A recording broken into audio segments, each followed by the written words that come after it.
It is remarkable that, for all the sophistication of modern obstetric practice, uncertainty should persist concerning the management of as fundamental a problem as breech presentation, particularly with respect to external cephalic version, ECV. This program will focus on information available for guiding clinical decisions and practical aspects of the procedure.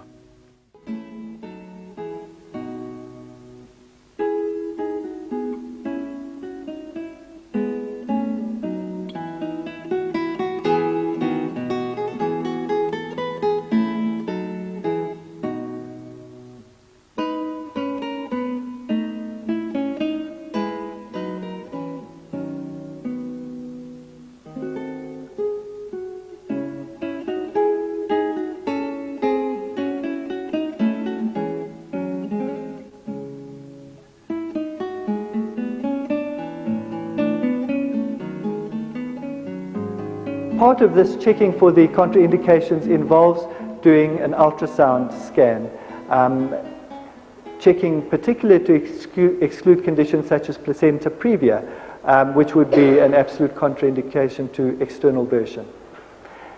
Then we need to confirm that the fetus is in good condition by running a non-stress test, a cardiotocograph tracing, and confirming that we have a reactive pattern.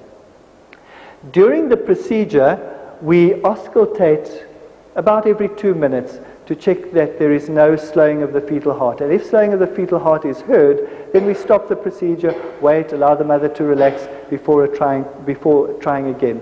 And we also try to limit the duration of pressure on the uterus to 5 minutes at any given time. And if we're unsuccessful within 5 minutes, then we stop and leave the mother to rest for a few minutes, check the fetal heart, and then try again. We will now view 2 external cephalic version procedures. This is Ruth's first baby, and she's 39 weeks pregnant and in very early labor. And the problem which presents is that she has a persistent breech presentation. It's a frank breech presentation, the baby's back being on her right. We've discussed the options and decided together with her to attempt external version to improve her chances of a normal delivery and avoiding cesarean section. We've done an ultrasound to confirm the position of the baby and that there's no cord around the baby's neck and that there's no placenta previa. We're now running a non-stress test to ensure that the baby is in good condition prior to attempting external version, and this has shown a reactive pattern. We've positioned Ruth on a narrow examination couch and with her back supported with a pillow against the wall so that she's tilted at about 30 to 45 degrees to her right. And the first step is going to be to attempt to relax the uterus with hexaprenolone. So Ruth, I'm just going to give this injection through the needle that we put in before.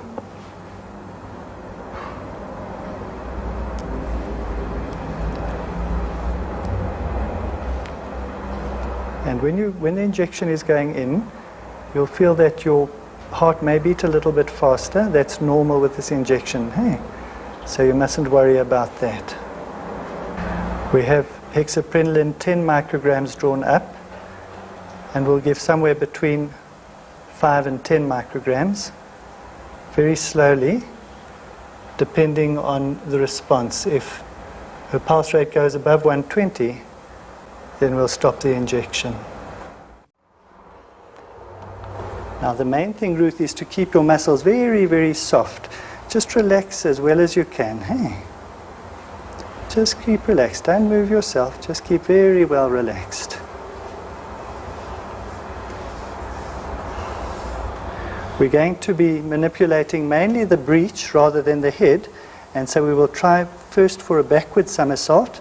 The baby's back is on the mother's right, and the most important aspect is to try to get the breech out of the pelvis.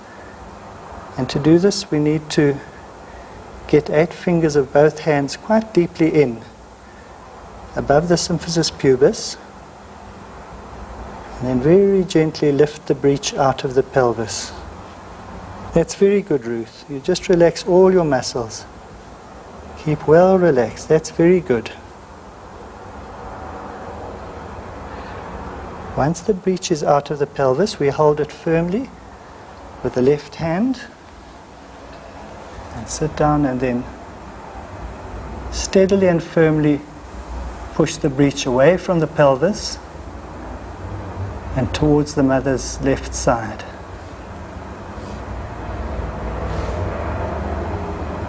Okay. Just relax, Ruth.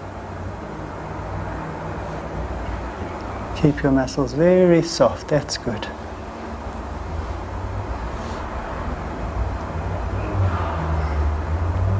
As the breech moves up, we can gently see whether the head will come down. Sometimes a little bit of backwards and forwards movement between the two hands.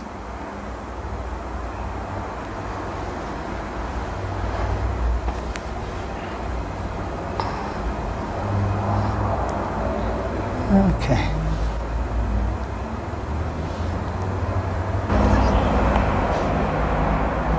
It's not coming down past this position.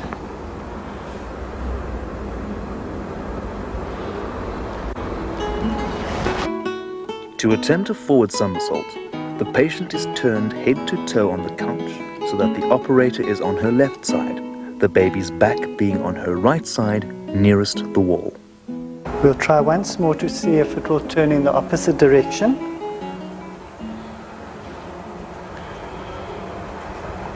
If you just keep yourself nicely relaxed the way you have been doing, that's very good.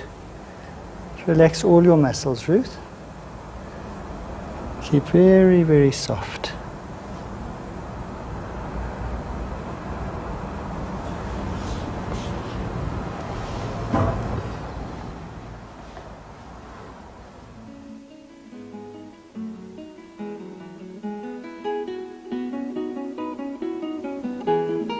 For a forward somersault, more pressure can be applied to the head with the right hand to maintain flexion of the baby.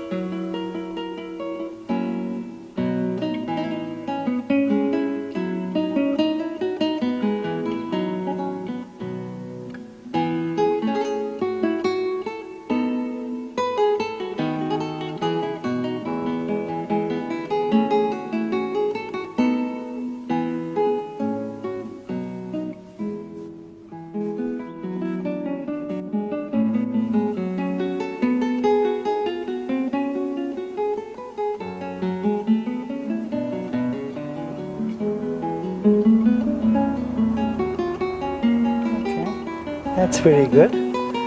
So now the baby's turned. The head's down here.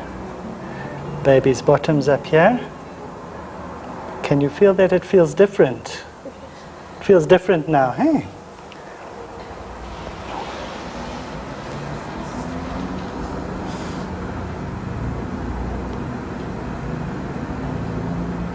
And the baby's heartbeat is fine. So there you can see on the ultrasound scan the baby's head down at the bottom. The most important part of the external version is to get the breech out of the pelvis. So I'm going to press down, Lorraine, try and relax all your muscles. Yeah. So using the 8 fingers of both hands, we scoop the breech up out of the pelvis. Sorry, Lorraine. Once it's well out of the pelvis, steady it with the one hand, and then steadily press the breech up away from the pelvis.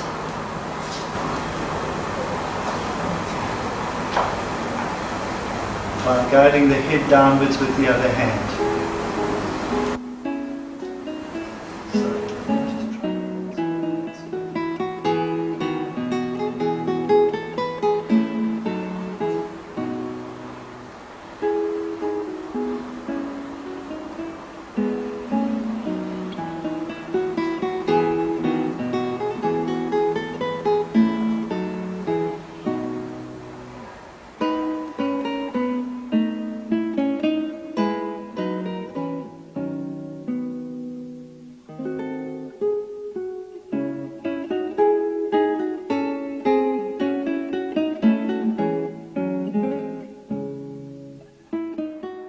The fetal heart rate may be non-reactive for a while after external cephalic version and usually becomes reactive in 30 minutes. Ultrasound may be used to confirm the cephalic presentation at the end of the procedure.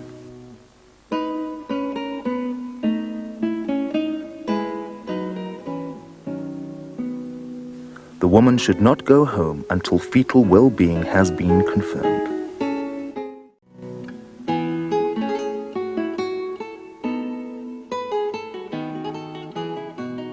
Theoretically, labor is an ideal time to undertake external cephalic version. Firstly, one has waited as long as possible for spontaneous version to take place. Secondly, if the version is successful, one is able to then monitor the baby's condition continually until delivery. And thirdly, if one is dealing with a woman in whom, for one or other reason, vaginal breech delivery is considered not advisable, then the external version attempt can actually be made in theatre, and if it's unsuccessful, one can go straight on to caesarean section at that time. And in these ways, one can absolutely minimize the risks of the procedure to the baby. The only disadvantage of waiting till the onset of labor before attempting external cephalic version is that the membranes may rupture prior to one's attempt, and it has been shown that once membranes have ruptured, attempts at external cephalic version are uniformly unsuccessful. Nevertheless, if one is faced with a situation of a woman in labor with a breech presentation where there are no contraindications to external cephalic version, where the membranes are still intact, one series of such cases has shown that the success rate is very similar to the success rate achieved with external cephalic version prior to the onset of labor. Obviously in labor one will virtually always use a tocolytic to stop contractions for the duration of the procedure. So external cephalic version during labor is something which should be kept in mind as a very useful procedure when the need for it arises.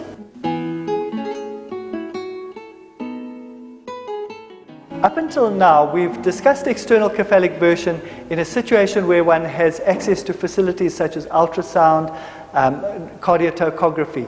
What about women in areas where we don't have these modern facilities? There one has to weigh up the risks and benefits of the procedure in that environment. And it seems likely that with careful clinical assessment of the situation, the risks of external cephalic version without being able to check with ultrasound and with cardiotocography, but simply doing a clinical evaluation and asking the mother about fetal movements as an indication of fetal well-being, the risks of the procedure might be slightly increased, but on the other hand, the risks of persistent breech presentation in a situation where there are not good medical facilities is probably increased even more. And it would seem that the balance of benefit would remain on the side of external cephalic version in that situation.